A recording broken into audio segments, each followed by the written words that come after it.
जो चाहोगे वही मिलेगा। अपने मन में जिस चीज का विचार करना प्रारंभ करोगे वो चीज तुम्हें मिलने लगेगी।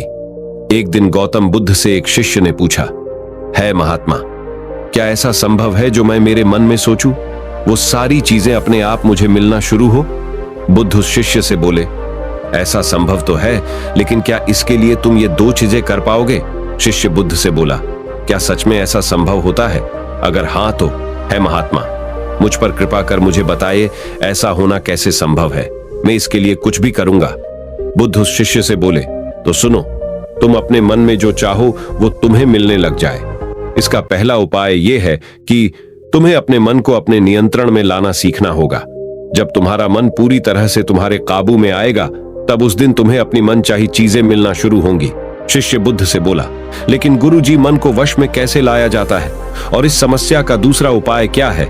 बुद्ध शिष्य से कहते हैं, मन को वश में लाने का सबसे पहला और महत्वपूर्ण उपाय अपने इंद्रियों को संयमित करना होता है। तुम्हारे पांचों इंद्रियां जब तुम्हारे वश में होंगी तभी तुम अपने मन को वश में करने में कामयाब हो पाओगे। शिष्य कहता है गुरुदेव, आप कहते हो कि इंद्रियों को काबू में करने से हमारा मन हमारे काबू में आएगा और फिर जो मैं मेरे मन में सोचूं वो चीज मुझे मिलने लगेगी। लेकिन गुरुदेव, इंद्रियां तो मेरे काबू में है। मैं जैसे चाहूं वैसे अपने हाथों को, आंखों को या फिर पैरों को हिला सकता हूं, फिर मुझे जो चाहे वो चीजें क्यों नहीं मिल पाती? बुद्ध शिष्य से कहते हैं, बालक, तुम अपने पांचों इंद्रियों की क्रिया के बारे में अपने मन में विचार कर रहे हो, लेकिन अपने पांचों इंद्रियों को अपने काबू में रखने का असली अर्थ यह है कि तुम्हें किसी भी भौतिक चीज का मोह न रहना। जब मनुष्य के मन के अंदर अलग अलग प्रकार के मोह उत्पादित होते हैं तब उसका मन उन चीजों को देख दुखी होता है जिस वजह से वो व्यर्थ की चिंता में फंसता चला जाता है। वही जिस इंसान का मन अपने काबू में होता है, ऐसा व्यक्ति किसी भी प्रकार के मन के छलावे में न फंसकर अपने लक्ष्य की ओर अग्रसर होता है और वही व्यक्ति जीवन में आगे जाकर अपने लक्ष्य को पूरा कर जीवन में सफल बन पाता है। शिष्य कहता है महात्मा, मन को वश में करने का सही उपाय क्या है? किस प्रकार मैं अपने मन को अपने वश में ला सकूंगा? और गुरुदेव, दूसरा उपाय क्या है जिससे मैं अपनी मनचाही चीजों को पा सकता हूं? बुद्ध शिष्य से कहते हैं, दोस्तों, थोड़ी देर के लिए कहानी को रोक दिया गया है, जिसका कारण कुछ ऐसा है कि शरीर, बुद्धि और मन से संबंधित नई नई जानकारियां हमारे चैनल के मेंबर्स को तुरंत मिलती है। अगर आप भी अपने शरीर, बुद्धि और मन से रिलेटेड जानकारी जानना चाहते हैं तो आप इस चैनल के मेंबर बनने में रुचि दिखा सकते हो। वही कहानी अब आगे बढ़ती है। बुद्ध शिष्य से कहते हैं, तुम्हें अगर अपने मन को वश में करने का उपाय पता करना है तो तुम सामने दिख रहे पेड़ के नीचे 1 महीना हर दिन 2 घंटों के लिए मौन रहकर ध्यान करना।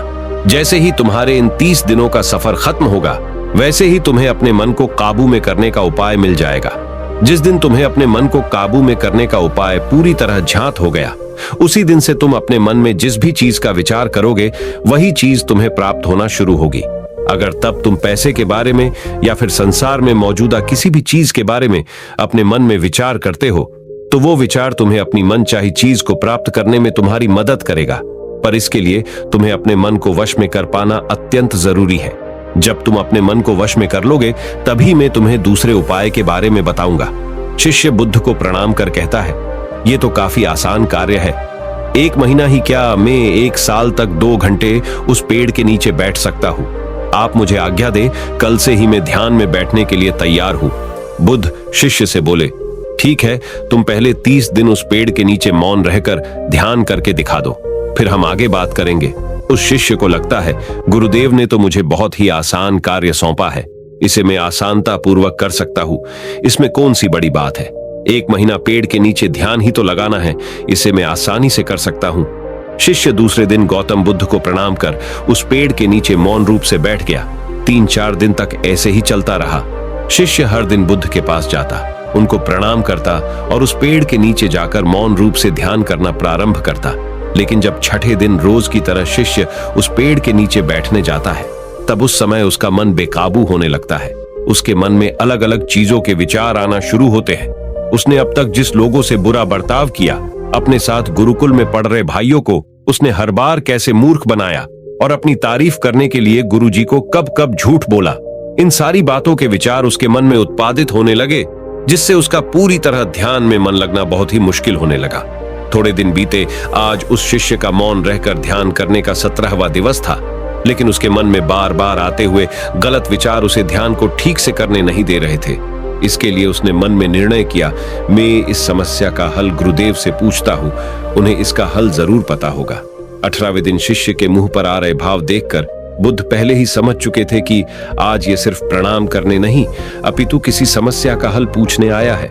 शिष्य बुद्ध के पास जाता है और कहता है महात्मा, आपके बताए अनुसार मैं हर रोज 17 दिनों से उस पेड़ के नीचे ध्यान लगाने बैठ जाता हूँ। शुरुआती दिनों में मैं जब ध्यान लगाने बैठता था तब मेरा मन पूरी तरह लगता था, लेकिन अब उस पेड़ के नीचे जब मैं अपना ध्यान लगाने बैठ जाता हूँ तब मेरा ध्यान अच्छे से नहीं लग पाता। मेरे मन में अलग अलग प्रकार के विचार आते हैं। जो विचार मुझे आते हैं उनके बारे में सोचकर मुझे अपनी सोच के ऊपर गुस्सा आने लगता है। मैंने अपने गुरु भाइयों के साथ कितना गलत किया, कितनी ही बार मैंने आपसे प्रशंसा के खातिर झूठ बोला। इन सभी गलतर विचार मुझे अंदर से ही मैं अब तक कितना गलत था इस बात को उजागर करते हैं, जिस वजह से मेरा ध्यान पर मन लगना।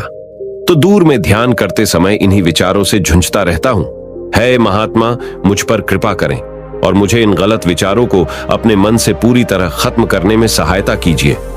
बुद्ध शिष्य से कहते हैं, तुम्हें जब मैंने पहले दिन मौन रहकर पेड़ के नीचे बैठने के लिए कहा था तब तुम्हारे मन में किसी भी प्रकार के विचार नहीं आ रहे थे, लेकिन अब 18 दिन बीतने के बाद तुम्हारे मन में अपनी गलतियों के विचार उत्पादित हो चुके, जिसका कारण एक ही है। जब तुम अपने गुरु भाइयों के साथ मस्ती करते थे और सबको अपनी तारीफ करने के लिए झूठी कहानियां सुनाते थे, तब तुम शांत रह अपने मन से बातें न कर पूरे दिन गुरु भाइयों के सामने बढ़ावा करने में समय व्यतीत करते थे। लेकिन जब तुम्हारे अपने अंदर अपने मन से बातें करना प्रारंभ किया तो तुम्हें अपने आप ही अपनी गलतियों के बारे में विचार आने शुरू हुए, जिसका कारण एक ही है। व्यक्ति अपने आप से किसी भी सवाल को पूछता नहीं है। लोग शांत रहकर खुद से बात करना पसंद नहीं करते और दूसरों से अपनी समस्याओं का हल पूछकर उदास